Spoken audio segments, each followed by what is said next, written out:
हरिओम. योगदास श्री जयगणेश जोशी यांनी निरूपण केलेले कैवल्य उपनिषद मंत्र क्रमांक 8. स ब्रह्मा स शिव सेंद्र सोक्षर परमस्वराट स एव विष्णु स प्राण स कालोग्नी स चंद्रमहा.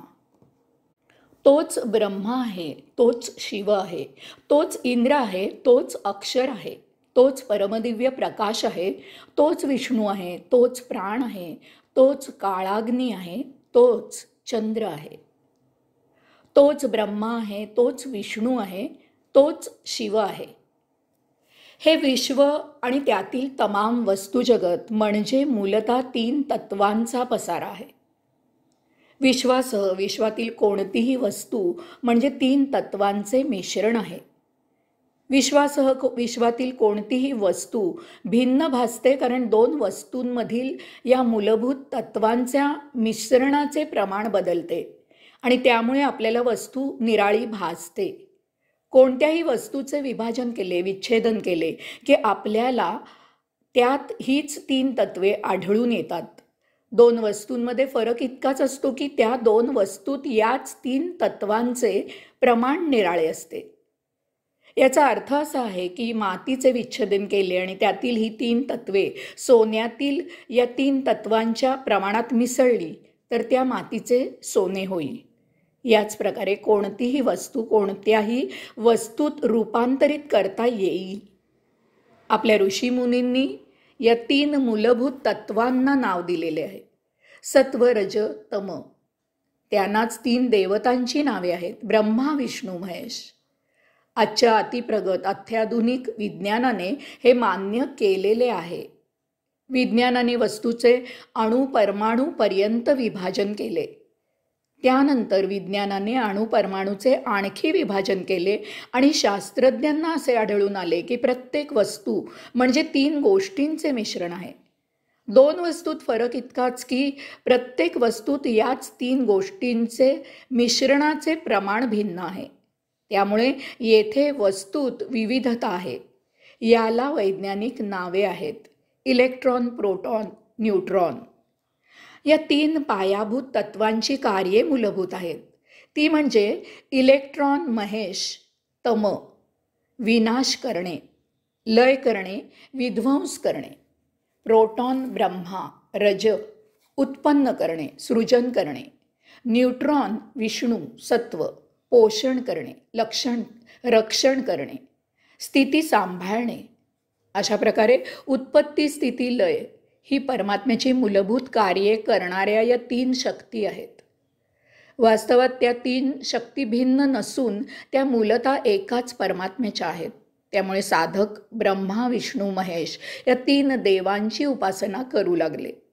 म्हणून ऋषी येथे म्हणतात की तोच ब्रह्मा आहे, तोच विष्णू आहे, तोच शिव आहे. याचा अर्थ असा आहे की जेव्हा विश्वाचा प्रलय होईल तेव्हा ही 3 तत्वेही त्या योगेश्वरात लय होतील.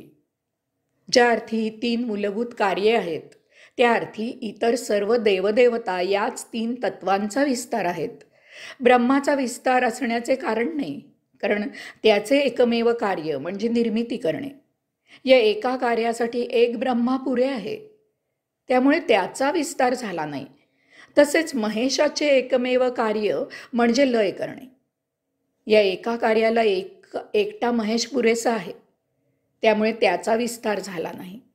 विष्णूला मात्र भरण पोषण, लालन पालन, संवर्धन, संगोपन, संरक्षण इत्यादी विविध कार्ये असतात.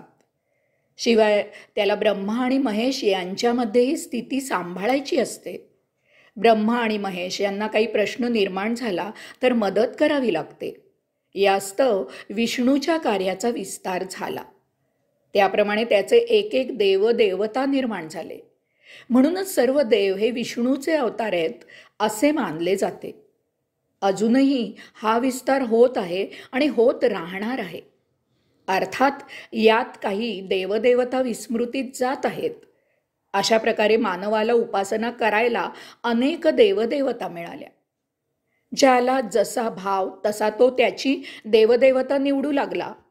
तोच अक्षर आहे, तोच परमदिव्य प्रकाश आहे. परमात्म्याच्या महादिव्य शक्तीमधून, त्या परमदिव्य आत्मशक्तीमधून ओम असा महादिव्य ध्वनी झाला आणि त्यामधून हे विश्व निर्माण झाले. ओम हा परमात्म्याचा नादब्रह्म विश्वातील पहिला ध्वनी आहे.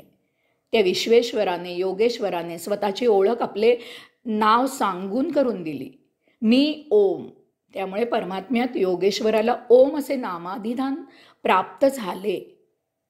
भक्तांना त्या अनामाचा जप करायला नाव मिळाले. आपल्याला स्वतःवरून हे माहीत आहे की जोपर्यंत आपण जीवित असतो, निदान तोपर्यंत तरी आपले नाव टिकते. आपल्यानंतर आपल्या नावाचे काय होईल त्याचा भरोसा नाही. त्यामुळे आपण असे म्हणू शकतो की जोपर्यंत परमात्मा आहे, जोपर्यंत परमात्मा आहे तोपर्यंत त्याचे नाव ओम हे अबाधित येथे टिकणार आहे. परमात्मा तर सतत असणारा अविनाशी आहे. याचा अर्थ ओम हे अक्षर म्हणजे नाश न होणारे आहे. यास्तव ऋषींनी येथे ओम अक्षर आहे असे म्हटलेले आहे. परमात्मा म्हणजे महादिव्य परम ऊर्जा, परम महादिव्य तेज. परमात्म्यामुळेच ताऱ्यांना, धूमकेतूंना तेज, ऊर्जा, प्रकाश मिळतो. त्यांच्यामुळे त्यांच्या ग्रहमालांना तेज, ऊर्जा, प्रकाश मिळतो. याचा अर्थ जोपर्यंत परमात्मा आहे तोपर्यंत विश्वाला तेज, ऊर्जा, प्रकाश मिळणार आहे. यास्तव ऋषींनी परमात्म्याला परमदिव्य प्रकाश असे म्हटले आहे. काहींची मानसिकता, वृत्ती अशी असते की ते भव्यतेने भारावून जातात. तसेच त्यांचा दिखाऊपणापेक्षा टिकाऊ वस्तू मिळवण्याचा स्वभाव असतो. काही जण किरकोळ गोष्टी बोलायला राजी होत नाहीत. उदाहरणार्थ साहित्य सम्राट आचार्य अत्रे यांना लिहिताना कंजूशी मान्य नव्हती. रस्त्यावर भजी विकणाऱ्याबद्दल ते लिहित, या भजीवाल्याकडे जगातील सर्वात उत्तम भजी मिळतात, हा दररोज लाखो रुपयांची भजी विकतो. किंवा कोणाची स्तुती करताना ते लिहित, असा मनुष्य गेल्या 10,000 वर्षात झाला नाही आणि पुढील 10,000 वर्षात असा मनुष्य होणार नाही. काहींना वस्तू महाग असली तरी चालते, परंतु ती टिकली पाहिजे. मोठ्या अभिमानाने ते सांगतात की ही आमची खुर्ची 1900 सालची आहे. अशी मानसिकता असलेल्या साधकांसाठी ओंकार, आकाश, महासागर, अरण्य, खूप पुरातन मूर्ती, खूप पुरातन देऊळ, तेज, सूर्य इत्यादी परमात्म्याचे स्वरूप उपासनेसाठी योग्य असते. अशा ठिकाणी ते ध्यानधारणा करू शकतात, अशावर ते ध्यान लावू शकतात, असे ओंकार उपासना करतात. यास्तव ऋषी येथे म्हणतात की तोच अक्षर आहे, तोच परमदिव्य प्रकाश आहे, तोच इंद्र आहे. परमात्म्याचे ध्यान करण्यासाठी आपल्याला जो परमात्मा भावतो, पटतो, रुचतो त्याचीच उपासना करावी, म्हणजे उपासना करणे सोपे जाते. अशा ध्यानावर लक्ष विचलित होत नाही, अशा ध्यानावर श्रद्धा बसते. सर्वसामान्य जनांना परम भव्य दिव्य भाव रुचत नाहीत. त्यांना नित्य नियमित जीवनाशी समरस असलेला देव पूजा करायला, उपासना करायला, मागायला लागतो. येथे इंद्र हे प्रतीक आहे. मानवाने असे 33 कोटी देवदेवता मानलेले आहेत. त्या त्या काळात झालेले महामानव, साधू, संत, महाराज, गोसावी, बैरागी इत्यादींना त्याने त्याच्या उपासनेसाठी देवत्व बहाल केले आहे. कालमानाप्रमाणे काहींची स्मृती होते, कालमानाप्रमाणे काहींची विस्मृती होते, तर काही नव्याने स्थापन केले जातात. अशा भक्तांनी एकच लक्षात घ्यावे की उपासना कोणतीही केली तरी शेवटी जर मुक्ती हवी असेल तर अशा देवदेवतांमधून दूर व्हावे लागते. त्या परम चेतनेला, दिव्य ऊर्जेला प्राप्त करावे लागते. यास्तव एक प्रतीक म्हणून येथेच ऋषी म्हणतात की तोच इंद्र आहे, तू निर्माण केलेला देव तोच आहे, तोच प्राण आहे. काहींना जीव, प्राण हे सर्वस्व आहे असे वाटते. त्यामुळे ते एकूणच देहाला, जीवाला, हृदयाला, नाडीला जपत असतात. देह ज्या प्राणतत्वावर जगतो त्या प्राणतत्वाचाच आधार घेऊन ते उपासना करतात. त्यांना पंचप्राण, उपपंचप्राण आणि त्यांची कार्ये महत्त्वाची असतात. असे साधक स्नानाला फार महत्त्व देतात. ते शरीराचा रंध्रनी रंध्र स्वच्छ ठेवतात. त्वचेचे एक एक छिद्र स्वच्छ ठेवतात. त्यामागे केवळ नाकानेच नव्हे तर सर्व शरीराने श्वसन व्हावे असा यात हेतू असतो. विशेष करून सरपटणारे प्राणी सर्व शरीराने श्वसन करतात. असे साधक योग ऊर्जा, प्राणायाम, ओंकार साधना, भस्त्रिका इत्यादी श्वसनाच्या उपासना करून ध्यान लावतात. यास्तव येथे ऋषी म्हणतात की तोच प्राण आहे, तोच काळाग्नी आहे. येथे काल अग्नी असे परमात्म्याचे रूप उपासनेसाठी सांगितलेले आहे. आपण असे म्हणतो की काळ आला होता पण वेळ आली नव्हती. याचा अर्थच काळ आणि ती मोजायची आपली नित्य वेळ या दोन गोष्टी निराळ्या आहेत. वेळ ही नित्य बाब आहे. घड्याळावरून ती मोजली जाते. मुळात सेकंद, त्यापासून मिनिट, त्यापासून तारा, त्यापासून तास, त्यापासून दिवस, त्यापासून महिना आणि त्यापासून वर्ष अशी वेळेची गणना केली जाते. नित्य व्यवहारात या वेळेच्या मोजमापाचा आपल्याला भरपूर उपयोग होतो. आपले नित्य व्यवहार घड्याळावर चालतात. मानवाला घड्याळाचा गुलाम म्हटलेला आहे. परंतु काल म्हणजे एक आयुष्य संपवून जीवात्म्याची येथून या भूतलावरून निघून जायची वेळ, सद्य जीवनाची सांगता करायची वेळ. यज्ञात समिता, आहुती दिली जाते. तसेच जीवनाच्या या कालौघाच्या यज्ञात एका एका आयुष्याची आहुती दिली जाते. 84 लक्ष योनींच्या आयुष्याच्या समिधा या कालौघाच्या यज्ञात अर्पण केल्या जातात. संचित भोग उपभोगून संपले की समिधा संपतात. आपली शुद्धी होते. मग पुनर्जन्म होत नाही. मोजायला काळ शिल्लक राहत नाही. कारण आपण कालातीत होतो. कालौघाचा यज्ञ संपन्न होतो. आपण जीवन मुक्त होतो. आपल्याला कैवल्य प्राप्त होते. काही जण कालौघाची मृत्यूची उपासना करतात. यासाठी हिंमत लागते. नित्य सद्य जीवनाच्या ओघातच जिवंतपणे मृत्यूची अनुभूती घ्यावी लागते. योग साधनेने जिते जागते मृत्यूचा येणारा अनुभव मोठा विलक्षण असतो.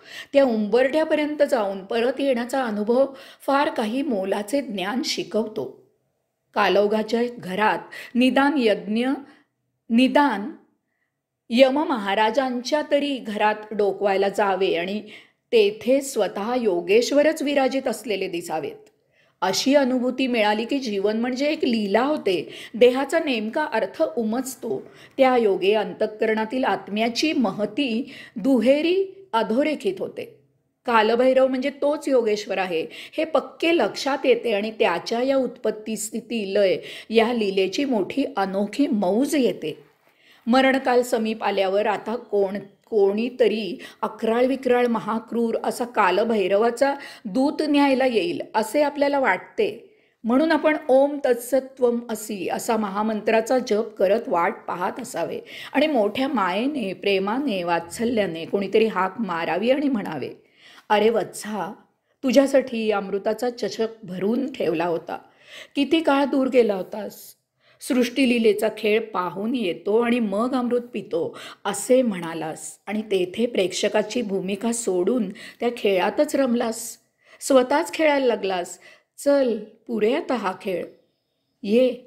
आपण आवाज ओळखीचा वाटतो म्हणून न्यायला हे कोण आले आहे ते पाहावे तर तेथे प्रत्यक्ष विश्वजननी समोर असावी. काय मौज आहे पहा. वास्तव काय मौज आहे पहा. यास्तव येथे ऋषी म्हणतात की तोच काळाग्नी आहे, तोच चंद्र आहे, तोच ब्रह्मा आहे, तोच शिव आहे, तोच इंद्र आहे, तोच अक्षर आहे, तोच परमदिव्य प्रकाश आहे, तोच विष्णू आहे, तोच प्राण आहे, तोच काळाग्नी आहे. अशी त्याची ओळख झाल्यावर तोच चंद्र आहे हे जाणावे. चंद्र म्हणजे प्रकाश आहे परंतु दाह नाही. चंद्राच्या चांदण्यात त्या मंद प्रकाशात योगेश्वरात ध्यान लावावे. शांत व्हावे, मौन व्हावे, निश्चल स्थिर स्थित व्हावे. भूमीची ओढ विसरावी. अलगद स्वतःच्याच अंतःकरणात खोल खोल उतरावे. देहवस्त्र उतरवून ठेवावे, विदेही व्हावे.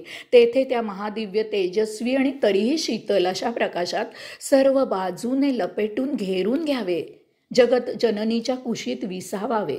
शुद्ध पवित्र व्हावे. हळूहळू देहभान यावे. उर्वरित जीवन कैवल्यानंदात व्यतीत व्हावे.